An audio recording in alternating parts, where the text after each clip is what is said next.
Education reform, best practice, flipped classroom, Common Core, no child left behind, standards-based grading. Millions upon millions of hits in Google provide endless scholarly advice on how best to change the direction of failing schools in America. But how are schools really doing in putting these theories into practice? Students know why grades are important. It can help determine personality and reputation. Good grades allow students to take higher level classes, and they need high marks to get into good colleges and earn scholarships. At the same time, can students, teachers, and parents explain what earning an A in biology means? Can they explain what earning a D in history means? These kids were raised with just, oh, hey, getting an A is good, getting a B is still good, you know, and then sees what we call average, and then everything lower than that is kind of bad. Students at Shenandoah High School have undergone some drastic changes in the way they are graded beginning in the fall of 2012. Administrators want everyone to work towards standards-based grading. Actually, standards-based grading has been around for quite a while, and elementary teachers have been grading based on standards for a very long time. Our goal was, of course, to give better feedback to our students, to inform the students up front what is expected, what does good achievement or demonstration of that standard look like, and if this is where you are, how do we get to the next step to work toward mastery? Experts like Rick Wormley have been teaching and grading according to standards-based grading since the 1980s. This system was designed to give everyone a fair chance at making the most out of their education. It has opened up doors that many students had closed early on in their lives when teachers told them through a traditional grading system that they are not good enough because they didn't do homework or talk too much in class. Were those things that really should have been graded? Experts such as Rick Wormley don't believe so.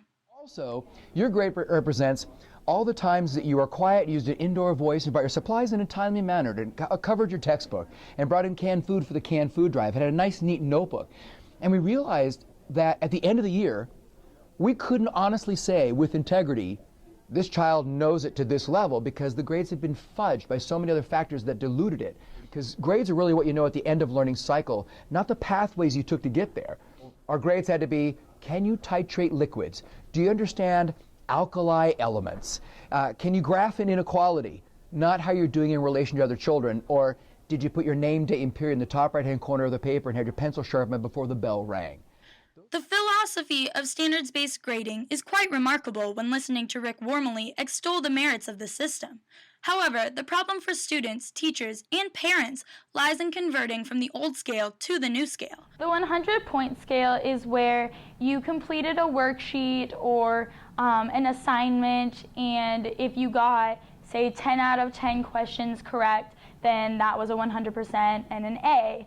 Some of the different expectations with the 4-point scale are really the fact that you really have to work harder for an A than you did with the 100-point scale. If you get all of them correct, you still would have to do an above and beyond or a little bit more to show that you really did know it that well and that you were advanced in your proficiency or mastery of the learning target.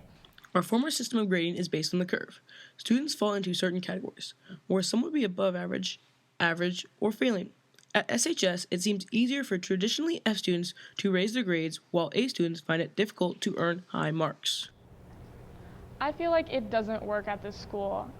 We changed very fast, and it's kind of still in the changing periods, and it's not working out right now. All the same. I think it pushes like the A students and the lower students together into the middle, so it makes it harder for the smart kids to get an A because the teachers expect you to know something that you never learned and you never went over.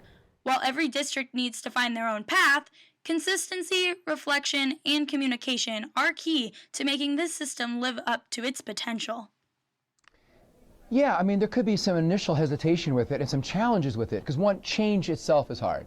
And we're so conditioned to teach with very traditional grades. The way it is now, we're just pulling up the lower end students. It's harder to fail and it's harder to get an A, and we're all kind of meeting in the middle, and that's not allowing people to fail, but we're failing those students and giving them a false sense of accomplishment. I think that we can continually improve how we're implementing it. I think that in our district we have varying levels of implementation of standards-based grading. Do I think that we've made a positive difference with what we've done already? Yes. Do I think we have a long ways to go to make it better yet? Definitely. This has been Devin Wood, Chase Heiser, And Jasmine Woolery. for the Shenandoah News Team and PBS Student Reporting Labs.